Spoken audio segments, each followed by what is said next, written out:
I feel like this is the best and most versatile lens for the Sony system when it comes to anything from vlogging, portraiture, street photographer, and nobody's talking about it, but we will today.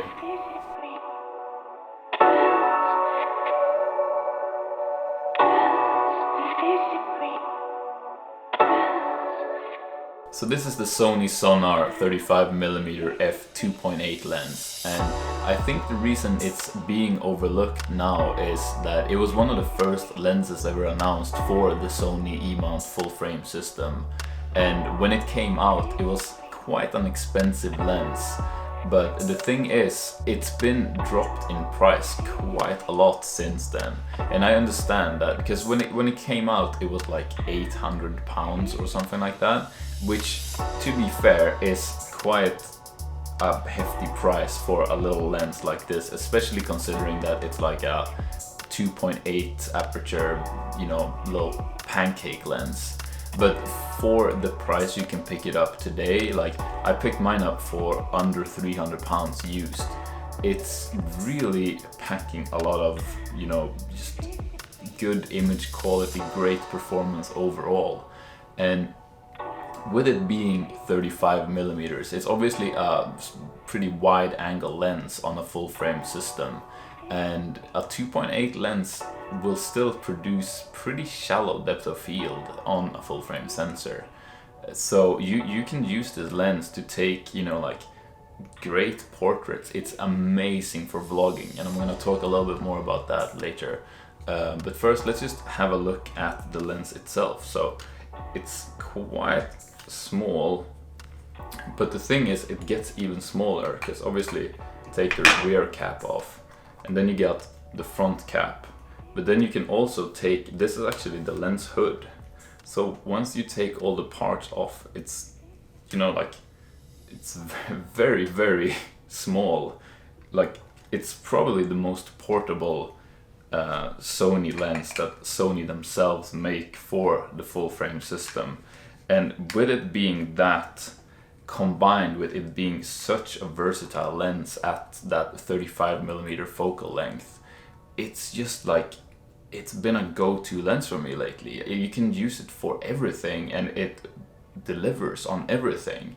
Like I want to show you these quick little autofocus tests that I did, and like even though it's an old, quote-unquote old lens for the system, it performed, like compared to other lenses, I would say it performs just as well video autofocusing as any other lens that's doing a great job, like the 55 1.8 or the 85 1.8, you know. Like to me this might be the third lens in that sort of trifecta of lenses, you know. Like I know a lot of people like to put the 55 1.8, the 85 1.8 together with the 28 f2, but for me this lens makes a lot more sense to be that third lens, you know, the wider in that trifecta.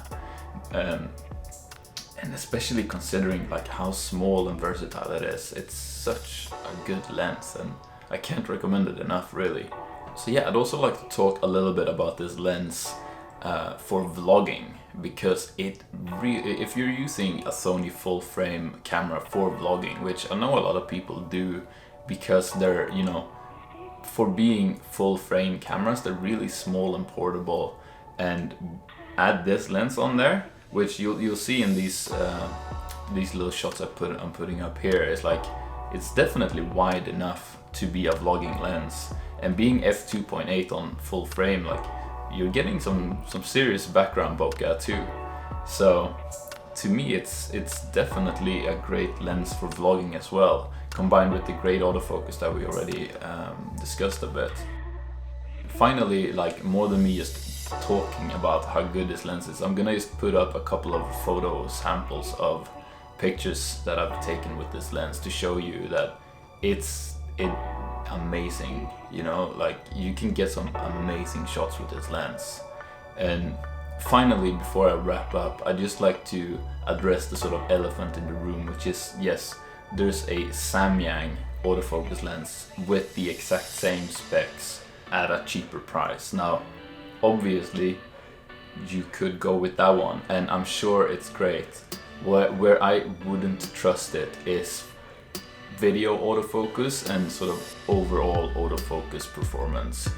There's just some sort of ease in knowing that you have the native Sony lens for the native Sony mount, you know, and I feel more confident with this. And the difference in price isn't that much anyway. Like, I think the Samyang is 100 and something pounds, like 180 pounds maybe, and considering you could pick this up for maybe 280 pounds used, yeah, it's another 100 pounds, but you're also getting like something that was announced at like 800 pounds, and to me it's just such a better deal, especially considering that this might become your go-to lens for most things, especially because of the portability aspect of it.